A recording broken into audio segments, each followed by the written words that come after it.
निश्चितच आपल्या माळशिरस तालुक्यामध्ये सहकार मर्शीचा विचाराचा हा तालुका हा पहिल्यापासून राहिलेला आहे आणि त्यानंतरनं आदरणीय विजयदादांनी तालुक्याचं नेतृत्व केलं आणि त्यानंतरनं आदरणीय धैर्यशील भैया खासदार त्या ठिकाणी जनतेनं माळशिरसच्या निवडून दिलं.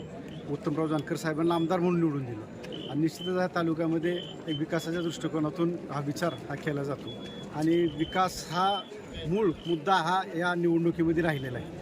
त्यामुळं जनतेला माहिती आहे की सर्वसामान्य माणसांपर्यंत पोचण्याच्या दृष्टीनं किंवा सर्वसामान्य माणसाची काम करायची जी काय पूर्वीपासून आपल्या तालुक्यामध्ये जी प्रथा चालवलेली आहे ती निश्चितच हा मोहिते पाटील आणि जानकर गट हा करेल त्या दृष्टीनं आज हा कौल सगळा तालुक्यानं आमच्या नेतृत्वावरती दिलेला आहे. अनेक ठिकाणी अटीतटीच्या निवडणुका पाहायला मिळाल्या. गुरसाळे गटात आपला पराभव झाला असला तरी जे फणशिरस गटात आपला विजय झाला आहे. दहीगाव गटही गेलेला पाहायला मिळत आहे. कसं विश्लेषण केलं? नाही, आता गुरसाळे गण किंवा दहीगाव गट जर विचार केला तर निश्चितच त्या गटामध्ये एक विरोधात वातावरण त्या ठिकाणी होतं आणि त्यामध्ये आम्हाला जनतेने स्वीकारलं नाही, त्यामुळं हा पराभव त्या ठिकाणी झालेला.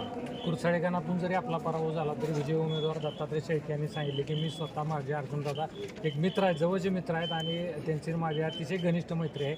लोकशाहीचा हा निकाल आम्हाला मान्य आहे, परंतु माझे आणि दादांचे संबंध खूप चांगले आहेत. या वक्तव्याकडे कसं पाहतात? मी आताच शेळके साहेबांना मला भेटले, त्यांना मी हातात देऊन त्यांना पहिलं सगळ्यात आधी शुभेच्छा दिली असते तर मी दिलेले. त्यांना स्पष्ट सांगितलं की तुम्हीच निवडून येणार आहे आणि निवडून आल्यानंतर मैत्रीचं संबंध हे आपण तोडायचं नाही, जपून ठेवायचं. राजकारण वेगळी आणि मैत्री वेगळी असं त्यांना बोलून त्यांनी आम्ही दोघांनी गळा भेट करून दोघांनी आनंद व्यक्त केला. आपल्यामुळे माझा पराभव जरी झाला असला तरी त्यामध्ये माझा विजयच आहे. आपल्या सुविधेपत्नी वैष्णव वहिनी देखील यशवंतनगर गणातून विजय झाले. विजय झाले तर या विजयाकडे कसं पाहताय तुम्ही?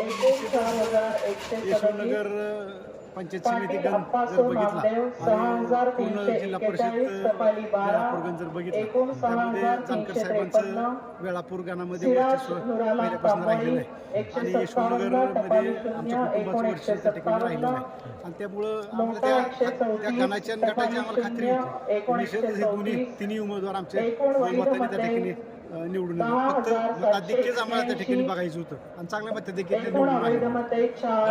कौटुंबिक प्रश्न विचारतो. बऱ्याच 12 वर्षानंतर मोहिते पाटील कुटुंब एकत्र आलेलं पाहिलं माळशिरस तालुक्यातील जनतेने. म्हणजे राष्ट्रवादी काँग्रेस अजित पवार पक्षाकडून डॉक्टर धवलसिंह मोहिते पाटील, मोठे दादा, सुरभा दिदी आदी सगळे एकाच विचारपीठावर आम्हाला पाहायला मिळाले.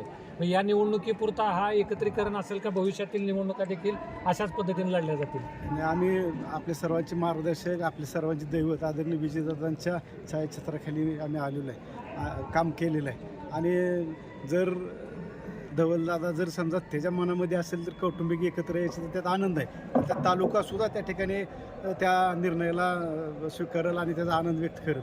पण माझ्या माहितीप्रमाणे ते निवडणुकीपर्यंतच त्यांनी हा निर्णय घेतलेला असं मला अंदाज आहे. खात्री सांगू शकत नाही पण एक अंदाज आहे. त्याला निमगाव आणि पिलीवचे राहिलेलं आहे. काय वाटतंय, काय निकाली? नाही, सगळ्याचं सर्व दोन्हीच्या दोन्ही जिल्हा परिषदे